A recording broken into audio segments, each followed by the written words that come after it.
Assalamualaikum warahmatullahi wabarakatuh. Ketemu lagi konco-konco dengan Rakluen semesta Rakluen. Apa kabar konco-konco semua? Semoga selalu sehat dan bahagia.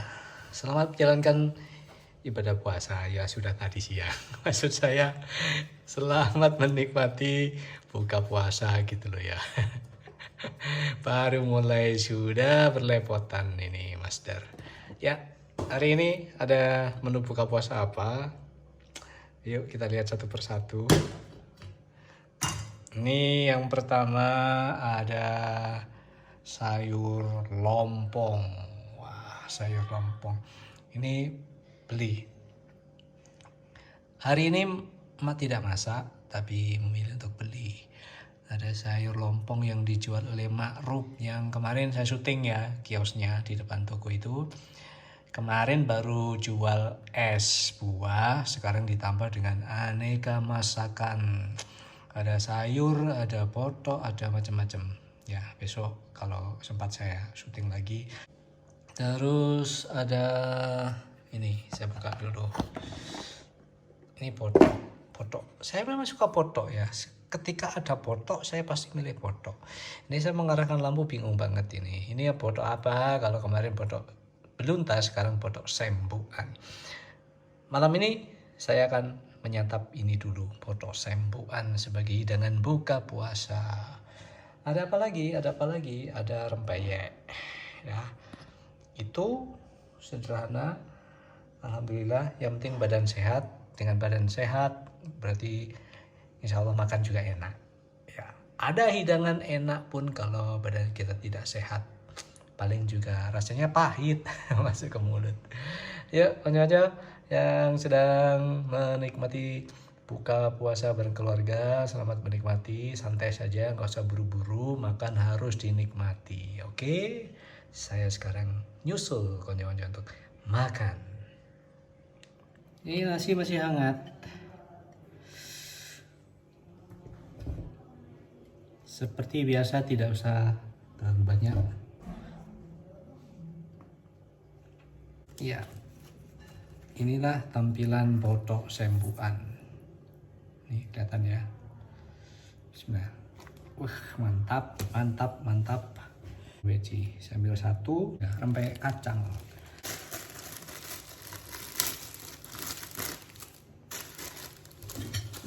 Bismillahirrahmanirrahim. Bismillahirrahmanirrahim.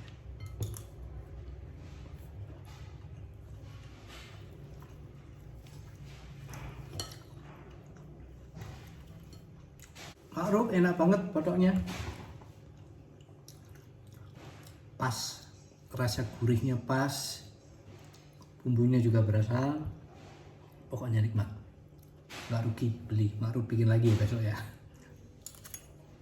Kemarin saya sudah sempat menyinggung tentang es, tentang jualan es. Yang kenal saya, pernah tinggal sekampung dengan saya pasti sangat tahu. Dulu pada sekian tahun yang lalu, saya pernah bantu sih ya, bantu orang tua untuk jualan es campur. Saat itu menyebutnya es pasrah, karena di pasrah. Itu yang sudah dijalankan oleh orang tua selama sekian puluh tahun. Sampai akhirnya menurun kepada kami, saya dan kakak.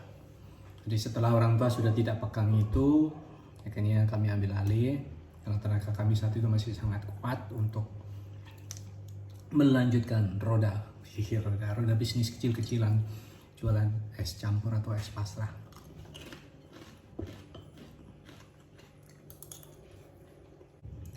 Saat itu sederhana banget ya, yang ini cerita pada masa bapak dulu.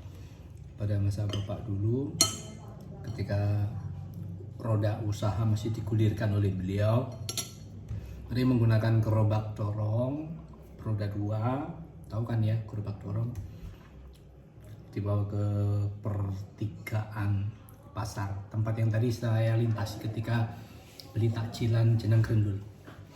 Di salah satu sudut di situ parkir mangkal setiap hari. Saat itu saya masih sekolah SMA. masih SMA, dan pulang ya paling seminggu sekali atau kadang sebulan sekali, jadi tidak setiap hari bisa membantu. Dan saya pada saat itu memang tidak membantu sama sekali. Ketika pulang gitu saya hanya menjenguk gitu ya, melihat apakah dagangnya laris atau bapak sedang nongkrong-nongkrong saja karena mungkin musim hujan, jadi dagangannya tidak ada yang melirik. Ada yang melirik saja, tapi tidak beli karena udara dingin mungkin ya. Es yang dipakai saat itu bukan es kemasan seperti zaman sekarang yang orang bisa buat sendiri dengan lemari es atau kulkas milik sendiri. Pada zaman dahulu, kayak dongeng, beli es balok. Tahu kan ya es balok? Itu namanya apa? Segi empat ya. Es balok panjang begitu.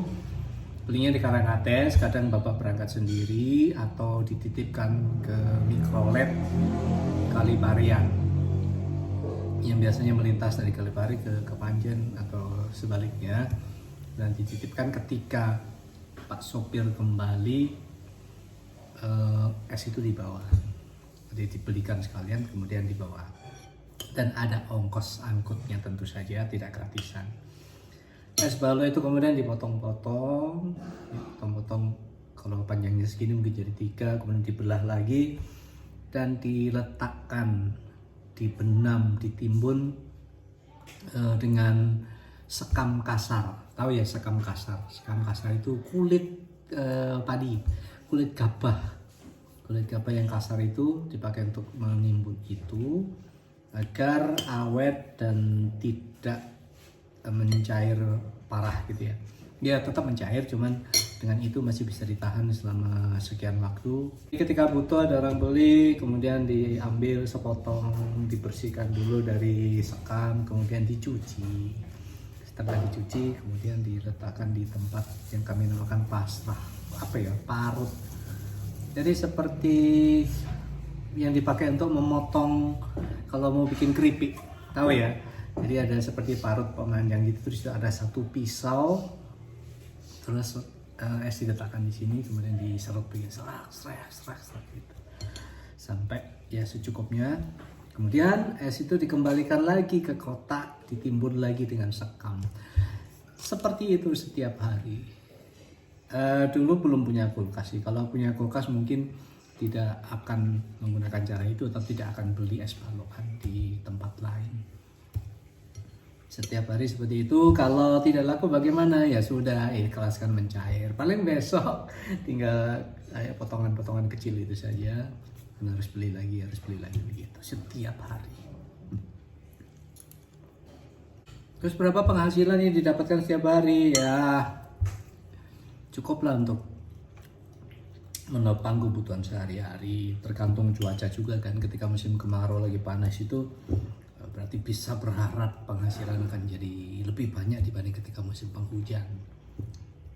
Dan mengesankan lagi ketika musim puasa ketika bulan puasa kan biasa setiap menjelang buka puasa orang kan butuh es, butuh minuman apapun itu di setahun kali panen. Pada bulan-bulan yang lain ya on off lah, tergantung cuaca. Tapi semuanya dinikmati, ya namanya juga pelan penghasilan, berharap rezeki. Kita tidak tahu akan berapa rezeki yang diberikan oleh Tuhan pada hari itu. Ya adanya lah itu, berarti ya sudah, Tuhan ngasihnya segitu. Itu bertahun-tahun dijalani oleh Bapak sampai pada suatu ketika sudah beralih ke kakak makro di rumah. Jadi gerobak itu sudah tidak lagi dibawa ke pertigaan pasar, tapi sudah makro di rumah. Makro itu apa ya? Permanen di rumah. Jadi ditaruh permanen di depan rumah. Ya setiap hari akhirnya bisa nungguinnya di rumah sambil aktivitas yang lain, bisa disambi-sambi dengan pekerjaan yang lain. Begitu. Dan saat itu sudah tidak lagi menggunakan balok, es balok, tapi sudah es yang dikemas. Saat itu masih beli ya Mak ya? Saya tuku ya, es bungkusan itu pernah tuku ya biyen. Makanya pas ana kulkas. sebelum duwe kulkas dhewe. Balokan. Ono masak enggak sebelum balok, setelah balokan kemudian si ono nggak salah rentang waktu yang beli es bungkus di tempat lain gitu loh nggak salah. Sampai akhirnya duwe kulkas dhewe, wes bikin es sendiri. Itu yang sempat saya jalani yang sudah bikin es sendiri. Begitu. Jadi sudah nggak perlu jauh-jauh beli kemana-mana. Betul angsle, betul es. Tempat angsle juga ya Mbak Lip ya? Tampakmu?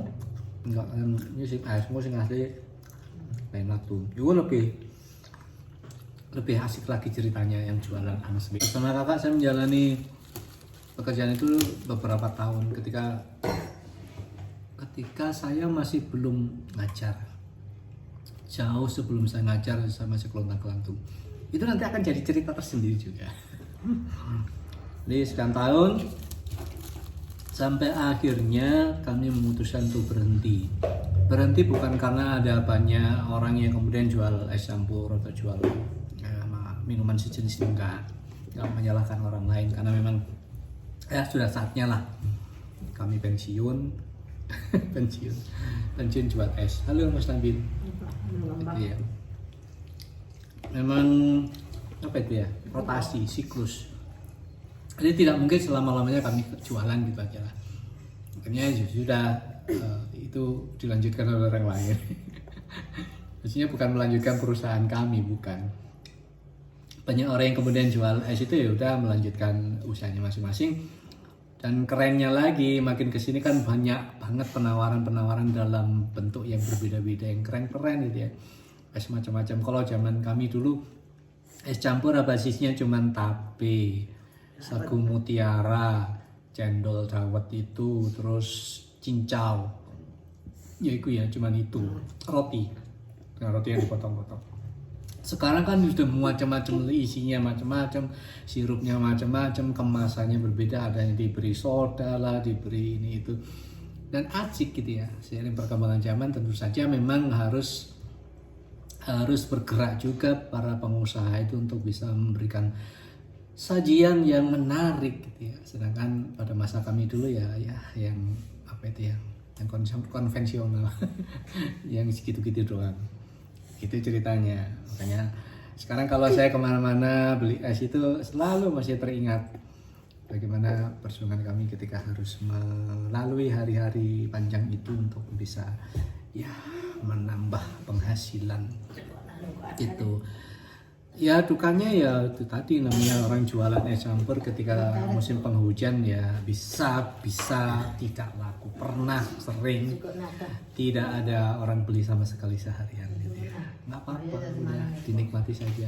Positifnya bahan-bahan itu tadi kan masih bisa dijual kembali besok, bukan termasuk bahan yang kategori basi, akan menjadi basi ketika sudah melampaui sekian jam. Sagu mutiara ketika sudah ditiriskan itu bisa disimpan, terus cincau juga bisa disimpan, cendol juga begitu, yang penting ditiriskan kemudian dibungkus lagi ditaruh di kulkas. Kalau tape memang kuatnya paling cuma 3 hari. Setelah 3 hari kadar alkoholnya akan jadi lebih besar, sengak gitu ya, otomatis sudah tidak dijual lagi. Atau kalau memang terpaksa dijual, dikukus dulu untuk menetralisasi kadar alkoholnya atau apa gitu ya. Alkohol namanya di situ yang dari tape itu ya. Itu jadi enak lebih enak. Itu sih beda dengan masakan-masakan begini ya. Paling sehari sudah, mungkin besok namanya sudah jadi blenderan. Ya kan jarang-jarang orang jual blenderan. Gitu. Macam-macam panjang sekali cerita saya. Itu sekilas tentang perjalanan hidup. Jadi dalam perjalanan hidup saya yang sekian puluh tahun itu banyak sekali cerita-cerita yang bisa saya bagi. Ya nggak tahu positifnya buat konco-konco apa, saya nggak ngerti, cukup didengarkan atau ditonton saja. Dan kali itu bisa menjadi apa ya, menjadi sesuatu yang berbeda yang mungkin tidak konco-konco alami juga dalam kehidupan konco-konco. Itu saja sih. panjang banget dah, makannya belum habis, saya selesaikan makan dulu. Terima kasih, ketemu lagi besok insya Allah dan hari-hari seterusnya dalam buka cerita, buka puasa, buka cerita. Saya akan buka-bukaan tentang segala hal yang pernah saya alami dalam hidup ini, apapun itu, kesaksian-kesaksian saya terhadap banyak peristiwa yang terjadi selama saya hidup sampai hari ini, dan insya Allah dari seterusnya. Mudah-mudahan konco-konco semua selalu sehat dan bahagia dan tetap bisa menjalani puasa dengan baik sampai nanti lebaran dan hari-hari selanjutnya. Ketemu lagi besok insya Allah. Assalamualaikum warahmatullahi wabarakatuh. Dadah.